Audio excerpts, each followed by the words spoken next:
Përshëndetje të nderuar miq, jemi përsëri në rubrikën në podcastin Flasim Arbërisht. Sot do ta bëjmë këtë intervistë jo me një arbëresh, po do ta bëjmë me një zotëri italian, i cili e ka gjuhën dhe përktimin pasion, dhe që është zoti Michele San Pietro. Faleminderit zoti San Pietro që pranuat këtë intervistë.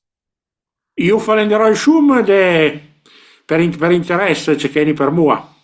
Interesi është mjaft reciprok sepse edhe ju keni interes për podcastin ton. Po, më vjen mirë. Më tregoni, ju jeni arbëresh apo italian? Jam italian, por flas gjuhën shqipe me shumë se 30 vjet, dhe pastaj u interesova edhe për dialektet arbëreshet të Italisë Jugore. Po, dhe ju e mësuat shqipe në çfarë forme? Unë mezoj gjuhët vetë, jam një përthyes i pavarur, dhe njoh shumë gjuhë, dhe edhe gjuhën shqipe kam mësuar vetë me libra, dhe duke forme shqiptar që në Itali ka shumë.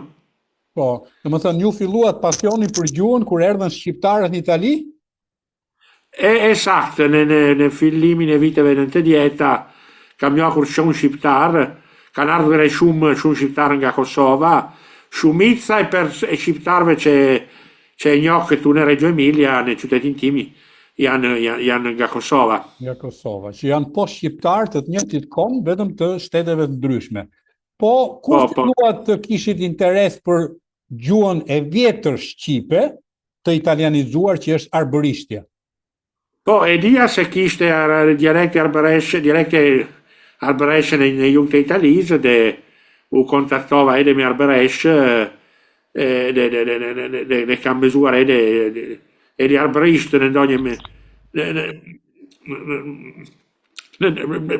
me duke të falenderoj shumë mikun tim Tanin Gjerbino nga ora arbëreshve, ora arbëreshve është shati arbëresh me njohur në Sicili, 20 km në jug të Palermos, dhe unë ka shkruar një gramatik, një fjalore që janë shumë të dobishme për të formuar një standard arbëresh, edhe pse dialektet arbëresh ndërrojnë nga fshati në fshat. Po, kjo është e vërtet, megjithatë duhen standardizuar këto gjuhë dhe sigurisht të mbajnë ngjyrat e tyre secili nga, por të mësohet në shkolla në mënyrë të standardizuar. Një standard që mund të adaptohet në çdo dialekt. Po, një standard që të fusit gjitha dialektet, të jenë pjesë e këtij standardi, dhe pastaj secili të mbaj edhe dialektin e tij në komunën e tij. Nuk ka asgjë të keqe, përveç se e zbukuron këtë gjuhë.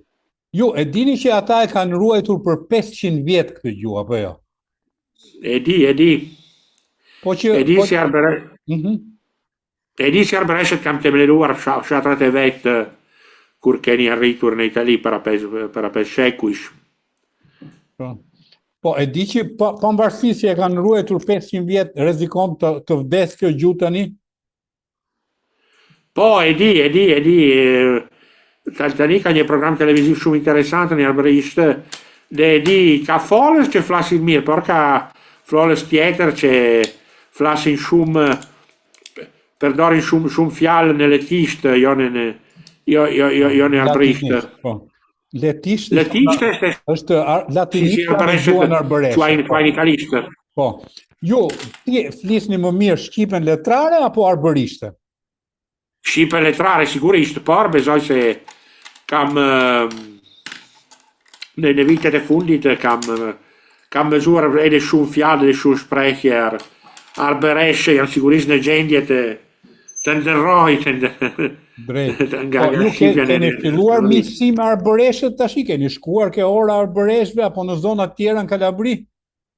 Ende jo, por do të shkoj sigurisht, kam shumë miq arbëresh, e njoh shumë disa arbëresh edhe këtu në Reggio Emilia, dhe shpresoj ta gjej më shumë, sepse në fund të muajit do të jetë një festë shqiptare madhe për pavarësinë e Shqipërisë. Do ta festojnë në Reggio Emilia apo jo? Shpresoj po në një fshat afër Reggio Emilias, dhe do të më pëlqente ti çoj edhe një përfaqësi arbëreshe. Shumë bukur. Sepse në këto festa ka gjithmonë shqiptare nga Shqipëria, nga Kosova, nga Macedonia, por arbëreshët mungojnë dhe ka nevojnë për ata, sepse Patjetër janë pakica historike shqiptare në Itali.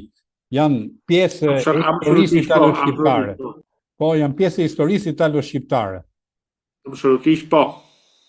Drejt, ju keni përveç se pasionit për të mësuar këtë gjuhë, keni tentuar të shkruani diçka për shqipen, për arbërishten? Cila është puna që bëni si përkthyes? Po, unë për te gjithmonë teksta të shkruara, do betoj për timet në gjukate shumë për miqtë e mi, dhe shkoja në gjukat kur më quajnë si përkthyes edhe për persona me shqipfolse.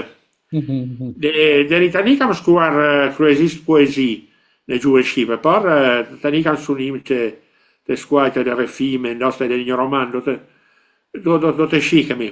Kam shumë plane për të ardhmen. Po, shumë mirë. Po në arbërisht keni filluar ta shkruani, sepse ajo më shumë flitet se sa shkruhet. E deri tani disa poezie, mjerisht mungon krejt një libra romane në arbërisht, por besoj se dikush duket të filloj. Mario De Caliva, poeti arbëresh i orës arbëreshve, i ka tekstet dhe botimet në gjuhën arbëreshe. Me të vërtet e romane? Ti edhe romane. Shumë mirë, Mario De Caliva. Mario Caliva. Shikoj se e ke edhe në rrjetet sociale, është mjaft dinamik, është një nga personat më simpatik të botës arbërore letrare, po themi. Do të shkoj sigurisht. Sepse arbërishtja duket përdorur në të gjitha fushat e jetës. Patjetër, jam shumë dakord. Duhet të shtetet të punojnë që të mos të lejojnë të vdes. Por dhe arbëreshët vetë, sepse do ishe një mëkat i madh po të vdiste ajo. Duhen bindur që ta mësojnë. Si që do gjuhë pakizore, në Tirolin e Jugut, gjermanista përdoret në të njëjta livelet si italishte, duke të jetë e njëjta gjë edhe në arbëri. Patjetër, jam shumë dakord për këtë. Dhe secili nga ne duhet japi kontributin e tij që kjo gjuhë, ju flisni më shumë gjuhën letrare se sa arbërishtën, pak në intervistën me ne. Po, fillon na flit në çik në arbërisht. Mund na tregosh diçka në dialektin arbëror?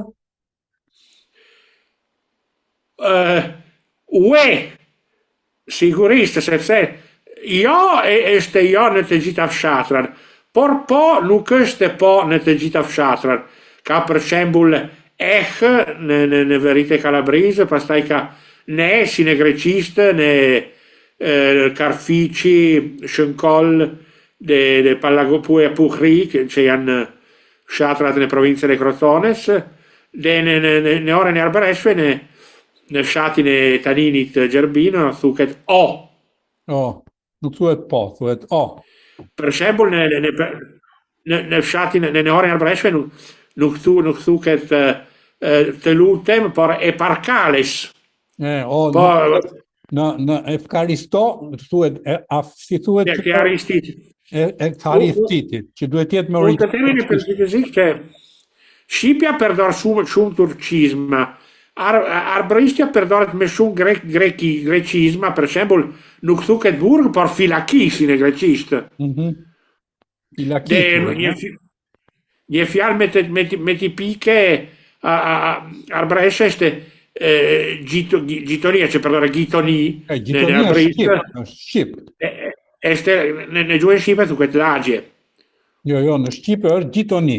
E përdorim në shumë zonat të Shqipërisë gjitonin. Nuk e dia, por përdoret. Kemi edhe fjalën komshi. Lagje përdoret me shumë në të. Po. Fjalë tjetër që ka, po themi, influenca të greqishtes dhe jo të italishtes. Po, këtë ka shpjeguar tashmë Tanini, ka thënë që mjeku, por përdoret edhe fjala mjek në disa fshatra arbëreshe, por përdoret me shumë fjalën jatroi. Që është nga greqishtja, po. Jatri është mjekësi.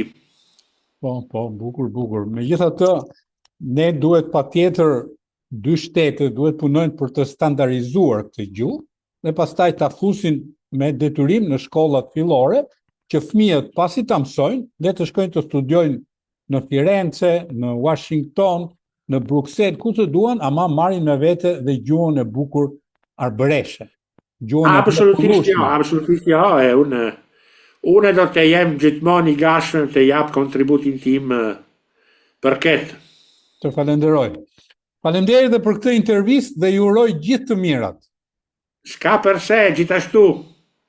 Ky ishte intervista e radhës në podcastin Flasim Arbërisht. Këtë radhë nuk folëm me një arbëresh, po me një zotëri italian i cili është apasionuar pas gjuhës letrare shqipe, por dhe pas gjuhës të arbëreshe që është shqipe arkaike e italianizuar dhe ka dhe greqizma dhe duhet pranuar se është krejt normale. Faleminderit edhe një herë dhe na ndiqni në intervistat e ardhshme.